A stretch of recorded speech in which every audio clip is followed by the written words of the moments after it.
Hello, everybody, and welcome to the Capital Gains Tax Solutions podcast, where we believe that most high net worth individuals and their professional teams struggle to find great capital gains tax deferral options. Not having a clear plan is the enemy, and using a proven tax deferral strategy such as the Deferred Sales Trust is the best way to exit your highly appreciated assets tax deferred so you can create and preserve more wealth. I'm your co-host, Pearson York, filling in for Brett Swarts. In each episode, I'm joined by some of the best wealth, business, real estate, and leadership individuals in the world to share ideas, deal stories, and inspirations so together we can make complex tax deferral strategies simple and passive income plans achievable. We're streaming on expertcresecrets.com, Capital Gains Tax Solutions YouTube channel, the Kingdom Luxury Realty YouTube channel, and the Kingdom Luxury Realty Facebook channel. And I'm very excited about our next guests because these two are a brother duo team. One of them was in the Special Forces for about 20 years. The other one was in the Air Force for about 4 years. They both have a significant background in real estate investing and currently own a company called Valkyrie Investment Group where they have over 65 million of assets under management, over 640 doors. And so I'm very excited to introduce to you guys Chris and Ashton Levarek, and we're super pumped to have you guys. How are you? Hey, thanks so much for having me. Appreciate it. Good. Thanks for good to be here. Yeah. So first question, Levarek, how do you actually pronounce that last name again? Levarek. Levarek. Yeah. I'm sorry. I don't think I've ever gotten the last name right. I'm not gonna lie to you guys. Like it's a kryptonite of mine. It's a weakness, and you know what? We'll talk about our strengths here in a second. So, but before we do, tell me a little bit about your guys' background. How'd you guys get to where you are today? Yeah. So 2018 came around. I was about 2 years from retiring from the military, and Christopher had seen something in the marketplace. He had lost some money, I believe, in his 401k, and he kind of came to me with this idea about creating passive income. And I didn't want to get another job getting out of the military, so I was kind of looking for something else anyway. And we took a 90-day challenge to get something under contract, a multifamily under contract, and we did. And after that, we just started seeing the benefits of scaling and growing. And man, we've been off to the races ever since, just growing our team and growing our business. But I probably skimmed over a lot. I don't know how much detail you want to go into. That's totally fine. Yeah. Ashton, do you have anything to add? Or yeah, Chris, do you have anything to add to that? No, I mean, that's the high level. Yeah, we've told this story a couple different times, but it's just having that idea that there's more out there than simply working your W-2 till 67. And we took that leap in 2018, and we did it with real estate.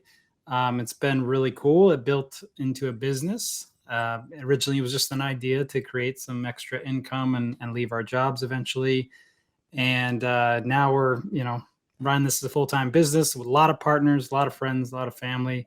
So it's been a ride since then. Awesome. Okay, cool. So before we kind of talked about a little bit about my weakness of hooked on phonics, and the other thing is I just can't spell. So that's my weakness. But you guys have some strengths coming out of the military backgrounds and IT backgrounds, and to get 665 million under assets under management is pretty good. So what are one or two strengths that each of you guys have that have brought you to where you are today? I think for me, it's always been clarity, commitment, and then just taking action. I'm very against not taking action. I know a lot of people get stuck on trying to get the details right before going after what they want. And then also a lot of people don't know what they want. So I got real adamant about those 3 steps: getting clear about what I want, committing to it, and accepting nothing less, and then taking action every day. So massive action is really your ability to just not get analysis paralysis and just go for it. Take a little bit of a higher risk profile and just making sure you're clear on exactly what you want, and then not hesitating and going full bore. Absolutely. Yeah. Yeah. That's What about you? yeah, that's the cool thing about partnering up is you don't need to have the same strengths, and you shouldn't. But I would say my strength is putting the plan in place, putting the details in place. Kind of trying not to miss anything, so that can slow me down at times. And it's good to work with a guy like Ashton for that reason. But again, I've got 12 years IT background. Checklists are a big thing. They're great for real estate. Managing people, I can teach people, train people. It works really well in that regard. So those are some of my strengths. I'm going to figure it out. I'm a solution, provider, solver. Whereas Ashton might charge in, I might take time to kind of look at all the angles first. Yeah, absolutely. So, I mean, I'm a little bit more on the side where, time kills all deals, and we got to go now. And some of my partners are a lot more like you, Chris, where they're, hey, like, you don't have to rush sometimes, like slow it down a little bit. I'm like, no, bro, like we got to go. Like I've definitely got myself into some hot water, and it sounds like you guys have a good 1-2 punch going on there with, with your guys' strengths and whatnot. I want to ask, what's it like working with your brother? And how do you guys navigate the family money dynamic? Because I've seen money rip families apart, and I've also seen them be successful family teams. So how do you guys navigate that? We just look at what would the Rockefellers do, and we do that. I think what it comes down to is really, man, it's clarity. Like, what do you guys want? What do you want out of life, right?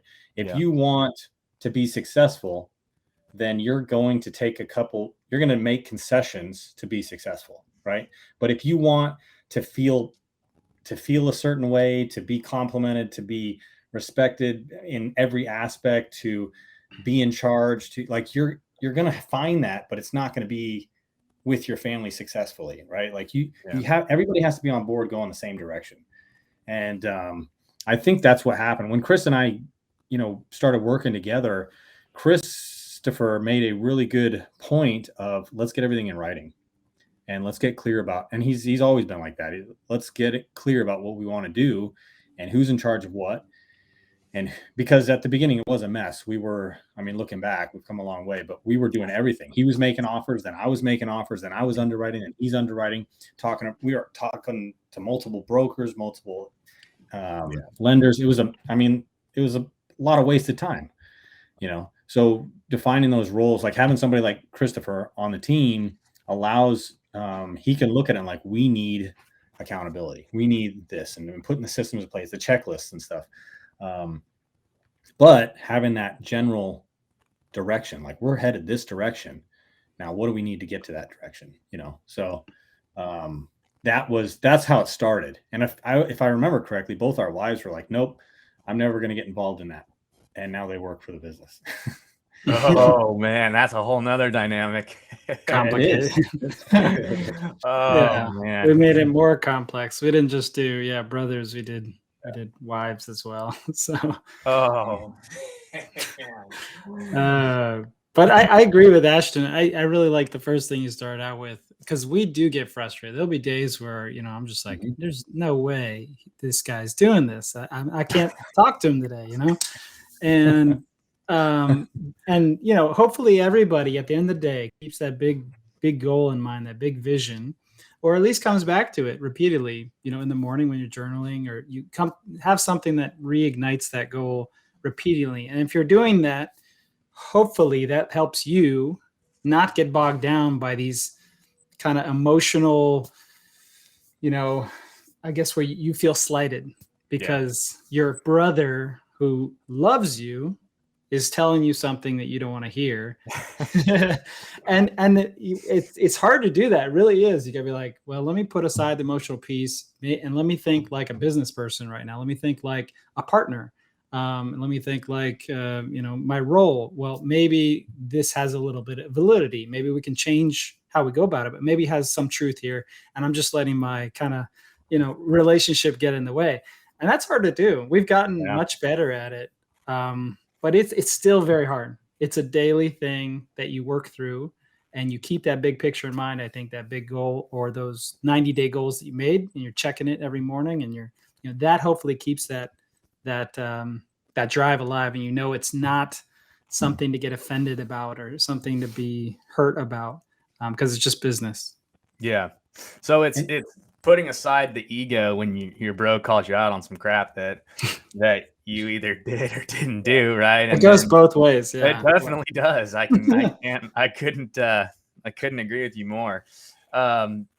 It's funny. There's a song out there. It's like "Hurt Me." I can't remember what the song name is, but it's like a lyric. It's like "Hurt me once, shame on me. Hurt me twice, you're dead to me. Hurt me 3 times, we're family." So, it's like some country song or something like that. But it's kind of true. You can kind of really, your family can be the ones that dig in the most. But if you guys have that strong relationship and that clarity, so it really sounds like, Ashton, that you have a lot of the more of like the visionary type, let's take action. And Chris, you have a lot more of the like, hey, okay, how can I actually systematize this? How can we put this down, make it repeatable, replicatable? How can I implement these systems and processes in place so that we're not wasting time? We're way more efficient.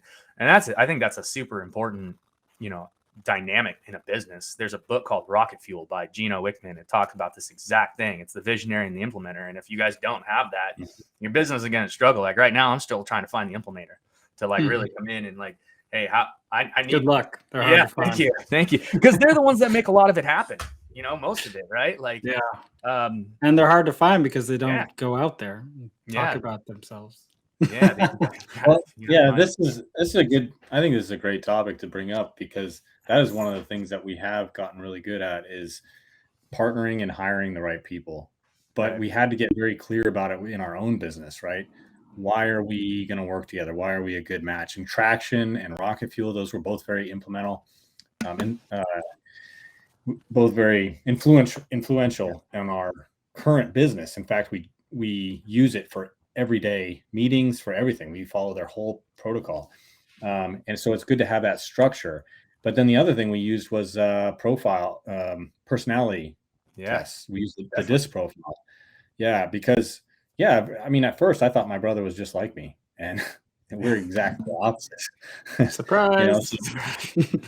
I mean, listening to us now, you get it. But I think when you're growing up with somebody, you just automatically assume we're the same. Yeah. But so being able, and then knowing how he is versus how I am, it helps when you're trying to talk to him, like trying to pass a new idea, or he's trying to tell me how we need to use this checklist. Like, you understand, like he understands that, like I'm going to tune him out after 30 to 60 seconds. If he goes on about how long is, we got to do this, like all these little details. Really?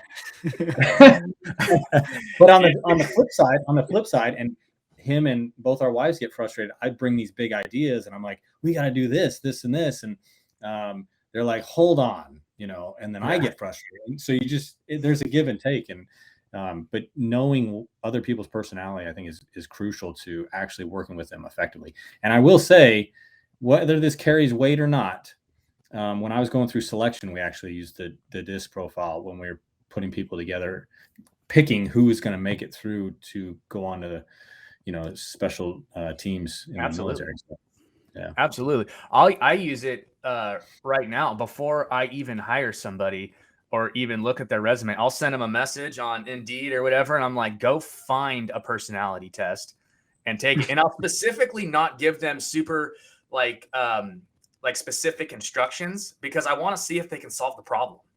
Like that's my first test. It's like, okay, like, hey, like go out, find a personality test. It does a couple of things. Number one, if they want it, they'll do it. Right. If they ask me a bunch of questions, I know that like they're going to bother me about it, and they're not solutions oriented, and I don't want to deal with them anyway. Number three, like I'll get to know their personalities like right off the bat before they're even. And so it'll tell me a whole bunch about them. I implement that in every decision that I've like hired, and I brought that into the group that I'm in now. I'm like, bro, like just trust me, just do this. Like it'll sift out so much people that aren't aren't valid like at all. So yeah, I'm all about that strategy for sure. So that's good. We're on the same page there. So I'm going to ask you one more question about this, and then I want to talk about your deal. But you keep bringing up like you got real clear. How did you guys do that? That's a great question. I love when people ask that. You take a lot of action because you know what you want by experiencing what you don't want, right? So, yes. Yeah. So people that don't take action, they tend to be very confused about what they want out of life, I think. Some people know right off the bat when they're young, but even then, they're still searching, they're still seeking for stuff later in life. But until you have you have experiences, that's when, like Chris was working in IT. He saw his 401k drop. I was about to leave the security and financial dependence of the military. And I knew that I did not want to go get another job. I did not want to start at the bottom. I didn't, and we weren't looking to get rich quick. We were just looking to supplement our income, right. And then we realized, because we took that action on that first deal, because we reached out to those brokers, because we reached out to those lenders, you start to see what you can do. And it's like that circle. It's like you have this perception of potential and you take action according to what you think you can do. Right. Then you get the results of that. And then your perception changes, and then you take some more action. It just keeps going. And next thing you know, you have $65 million worth of property. Nice. Chris is like, yeah. It's about keeping that goal right there up front. I mean, we just kept changing the goal and modifying, tweaking it. We do it in 90-day sprints. So, we try to have that year plan, but we often would just knock that plan out of the water. And the 90-day goals, we'd have to, change those even, because one minute we're chasing a 5 unit and then the next we're on an 84 unit, and you're trying to figure out how that happened. And it's because, you do set those 90-day goals, and all of a sudden the next 90-day goal, you're in a whole nother place because you learned all this stuff and you connected with all these people. And it's trying to keep that big picture in place. I feel like we grow so quick that for someone like me, it's very, it's almost overwhelming, because I'm trying to put all the details and cogs and wheels into place. And then all of a sudden, I just built a Lego car and we need a freaking SUV now because we're, we're on something else. And so it's crazy for dropping units in your lap. Like, hey bro, we're buying this. Pretty much. Oh man, that's great. So tell me about that first deal. Yeah. Chris, yes. I've been talking too much. You do it. Yeah. No, the first deal, man, we invested out of state. So we invested in North Carolina, Durham, North Carolina. I'm in Phoenix, Arizona. Ashton currently is living in Oregon, Portland, Oregon, but he used to live down by Fayetteville, North Carolina. So we ended up buying in Durham, which is like a 2-hour drive from Fayetteville. 1 hour. But 1 hour. So it's out of state for me, but we tell people we did out of state, but then we had a little fear. So we did close to Ashton. Yeah. He ended up moving like a year or two later or something, right? Mm-hmm. Yeah. So anyway, after that though, we just kept investing in North Carolina. But that first deal was a wholesale deal. It was 2 duplexes purchased at the same time. We got it from a wholesaler for man, I don't even remember. What did we get it for now? $209,000. So really cheap, 2018. But Phoenix was so expensive back then. It's way more now. Yeah. And I was like, 104, 103. That's great for a duplex. Yeah, they were very poor condition. 1940s. Only one unit was livable. Yeah, and it was nasty in there. The guy had drywalled and everything inside and was subleasing to other people. And they're only 800 square foot, so they're pretty small. But yeah, 1940s. We gutted the place. We put at least like $90,000 in renovations, $45,000 each one. Overshot our renovations budget. Had to keep finding money throughout the deal. That kind of thing. Of course. But they were BRRRR deals. So at the end of the day, we got them appraised. They were $280 each. So $240 each. Sorry, $240 each. So we ended up having $480,000 of value. Coming from 209, it was pretty good. And we were able to pull all our equity out. Yep. Did they cash flow? Hell no. They were, breaking even or, occasionally $100 extra a month. But it was a great learning experience. And we ended up selling them for a little bit of profit. And that's an important point, is that first one really just is a lesson. You're not going to make a lot of money on it, but we learned a lot. Absolutely. You don't get very far in that first step, right? But it's essential to the journey. So we learned a ton on that one. Yeah, absolutely. Well, hey, the fact that you guys didn't lose money is amazing, because I know people who are losing on 2 to 3 deals before they start making anything. So yeah, good for you guys. All right, cool. So then fast forward to today. Y'all got a deal under contract or something. Tell me about it, and what are you guys looking for? Yeah, we're working with QC Capital on this. They brought that deal to us. They wanted us to help them out and close it out with them. But it's a 92 unit in San Antonio, Texas. Okay. And if you haven't been keeping track of Texas is blowing up. People are coming from everywhere to move there, including Mexico. But so I mean, like Austin, Dallas, like both those markets, like Austin real estate went up like 500%, I think. But Dallas is super competitive. What's that? It's ridiculous. Yeah, it is ridiculous. I mean, so like that whole tech industry is like moving to Austin now. So you're seeing along that corridor of some of these major highways, like a lot of these cities are developing in and now into San Antonio. San Antonio's seeing, I think it was like 15% rent growth, which in perspective compared to Phoenix, it's not that much. Phoenix was like 30%, but 15% rent growth is actually really big. And that's just in the last year. Yeah. And then like job growth is supposed to see another 36% over the next 10 years. So this place is booming.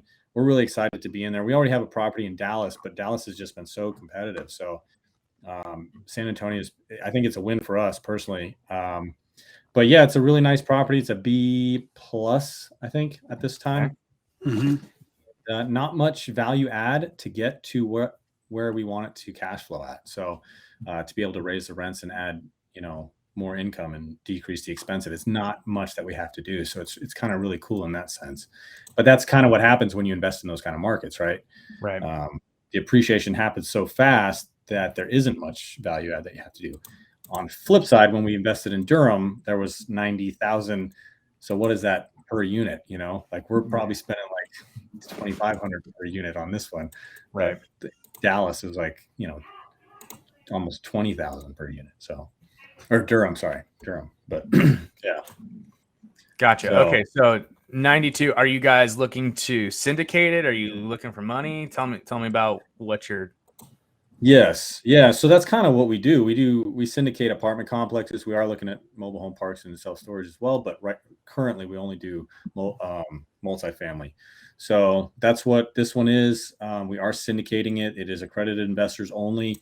I'm not sure if this will air by the time we close. We only have like 450,000 left to raise. So, but if you hear this and you're not sure if you're accredited or sophisticated, reach out. We can talk. So people can connect with you on the ValkyrieGroup.com website. That's correct. Yeah. Cool. So you guys can go there and see what kind of returns are you giving to your investors. So typically there's a preferred return, and then there's profit at sale. So for this one, for the B class shares, which are the only shares that are left, I believe it's a 7% preferred return, and it's from 15 to 20%, depending on what we sell it at, right? 15 to 20% IRR, internal rate of return. Okay. Yeah. Cool. And you guys can get all the information on your website, I'm assuming. That's right. First thing that pops up. Absolutely. Okay, cool. So, which leads me to my next question. You guys exit real estate. Yeah. How do you handle the tax? Ooh, yeah, good one. So, yeah.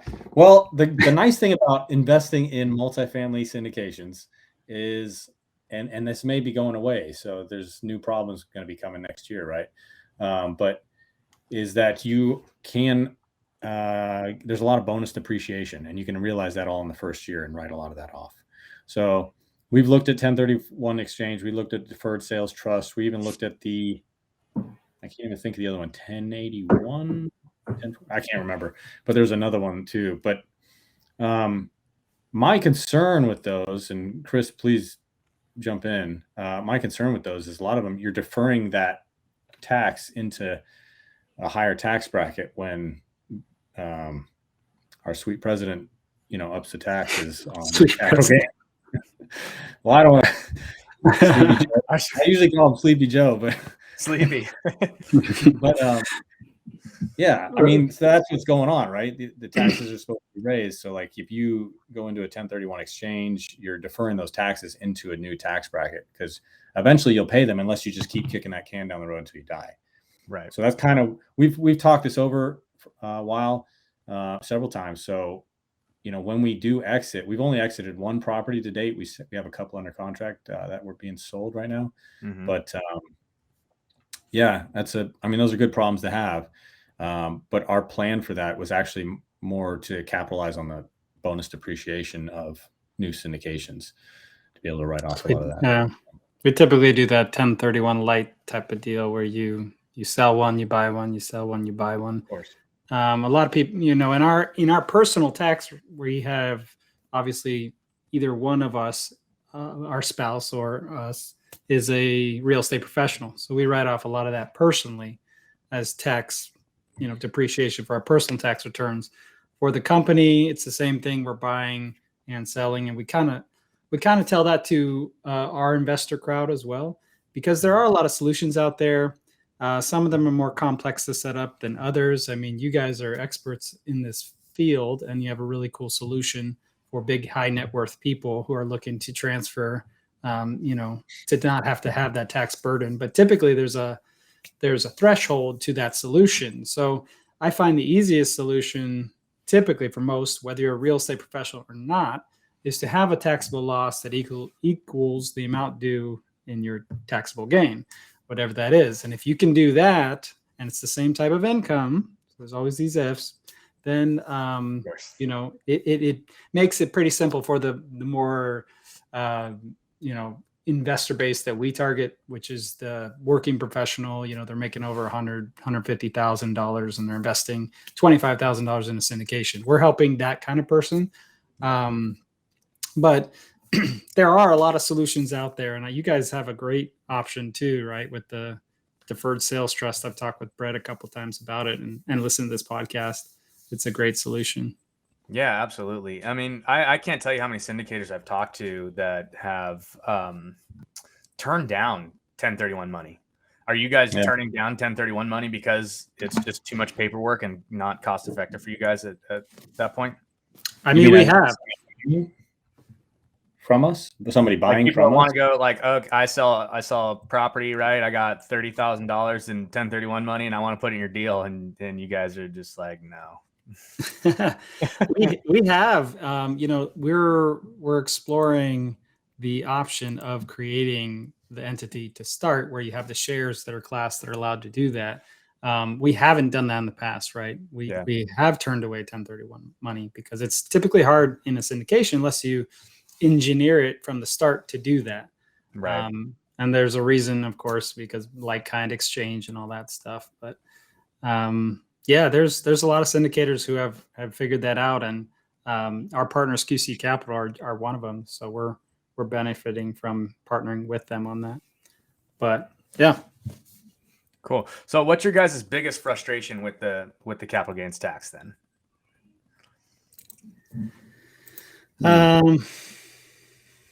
Well, now it's going away. It's gone to 80%. It's not going away. So the benefits, it's one less thing that we're going to be able to talk about. It's good for this year because you can be like, hey, get in before things change. And I think that's, we'll see if they bring something similar back. And then we can use that kind of argument again.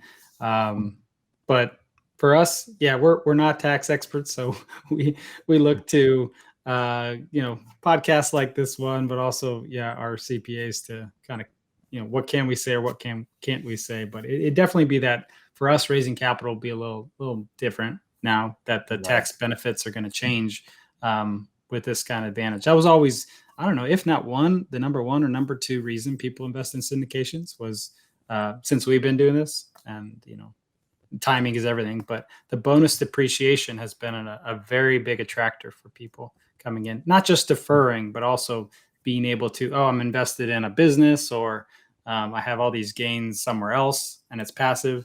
I can do a syndication. I can get that passive loss. So it's not just real estate for real estate. That's always been a big draw for us. Yeah, absolutely. Ashton, anything to add to that? I always add, I'm not a CPA, but my CPA is.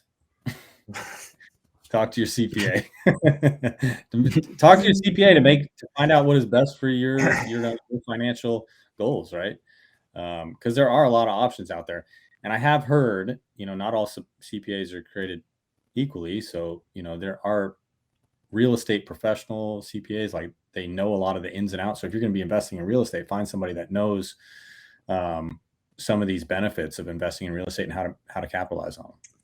Yeah, what's interesting about that is I just went to yesterday, met with a new CPA down here because I moved, and the other CPA is kind of like retiring, and she was great or whatever. Like I loved her, that's fine. But the new CPA who deals with a lot of high net worth individuals is going through my tax returns, and he's like, "Why did she do this?" I was like, "I don't know." Like, why did she do this? I was like, "Man, I have no idea." Like, that's why I'm here, dude. Like, and he's like, "This was done like super wrong." I was like, "Ooh, great." So, but what he said to me was interesting. He's like, make sure your CPA like knows what they're doing, because a lot of people like don't understand the laws. And so, Chris, you mentioned the Deferred Sales Trust as a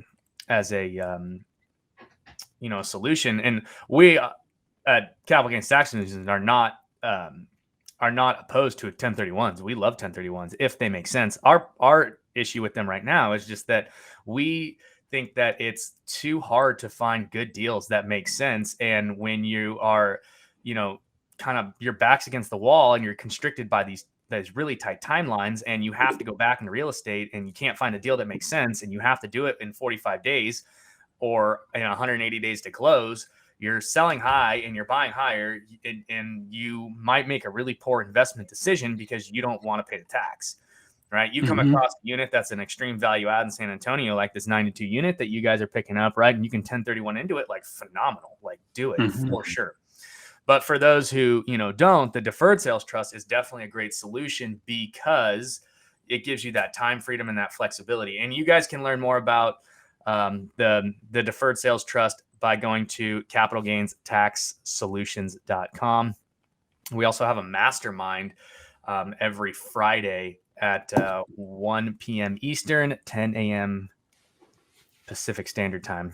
So you guys can come and learn all about that. We also have a ton of information on our YouTube channel and whatnot to find out about that. But I really like your guys' strategy with the bonus depreciation. It's going to be interesting to see how this whole industry handles this waterfall effect of just losing that.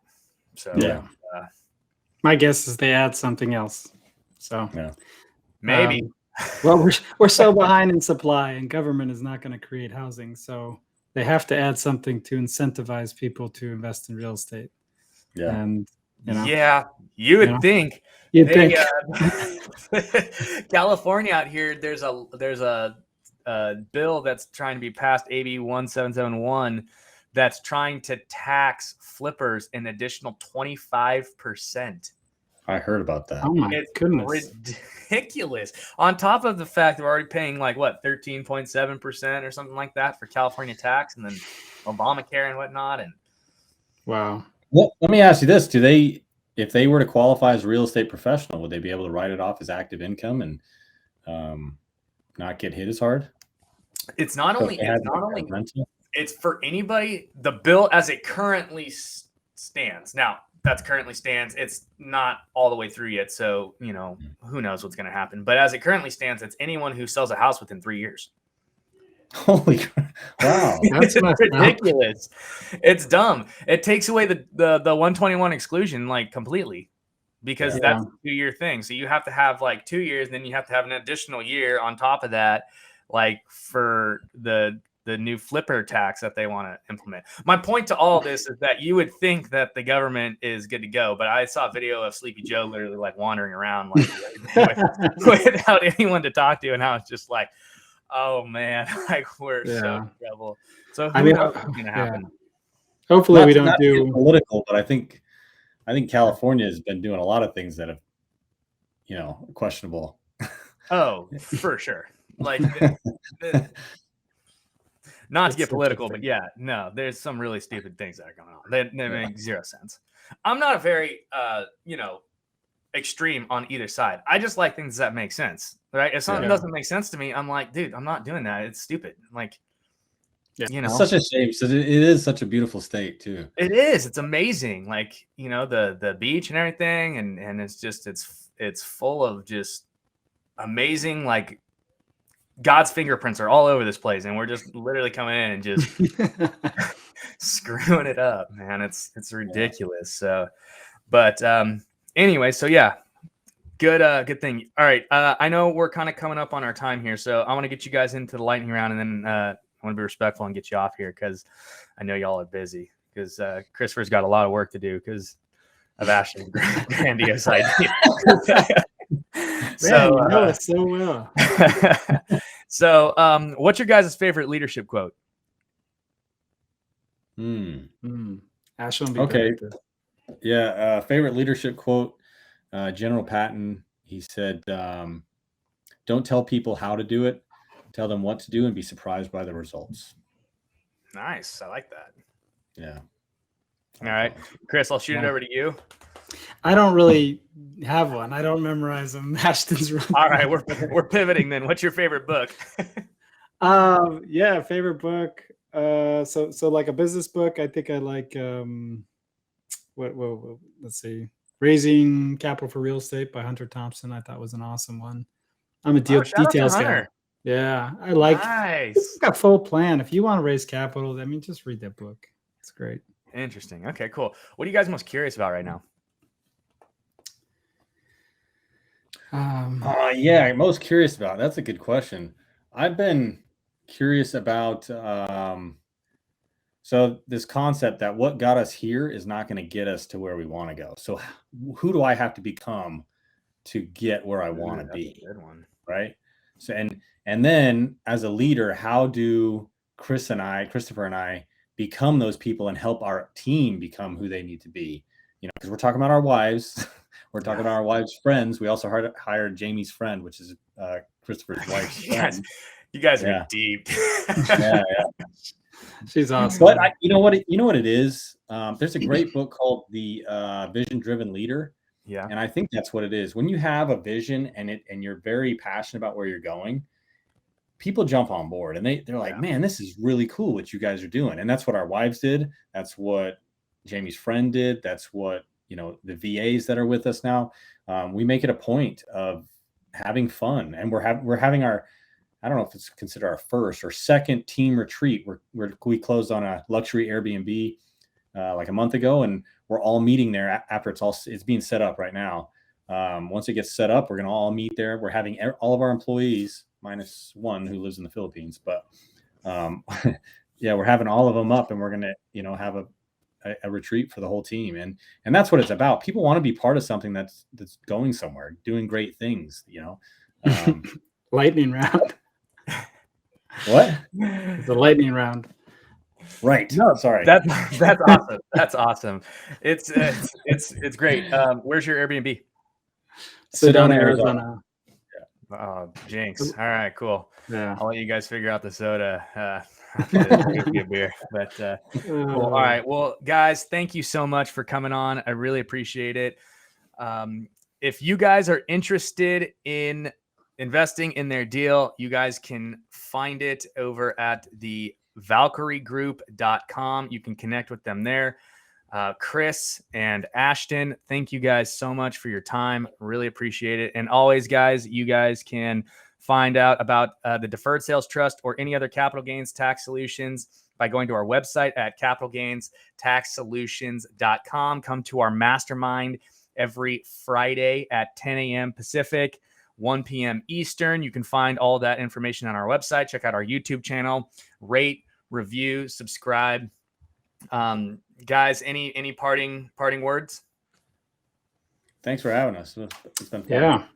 No, thank you. It was kind of eye-opening to share our partnership, our brotherhood, and that kind of stuff. So it was fun. Good podcast.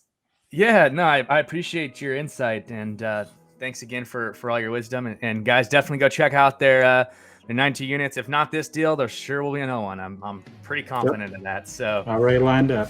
yeah, awesome. All right, guys. Well, thanks again for listening to another episode of the Capital Gains Tax Solutions podcast. As always, we believe most high net worth individuals and those who help them struggle with clarifying their capital gains tax deferral options, and not having a clear plan is the enemy, and using a proven tax deferral strategy is the best way to create and preserve your wealth. Guys, please rate, review, subscribe. Thanks again, and we will see you on the next one.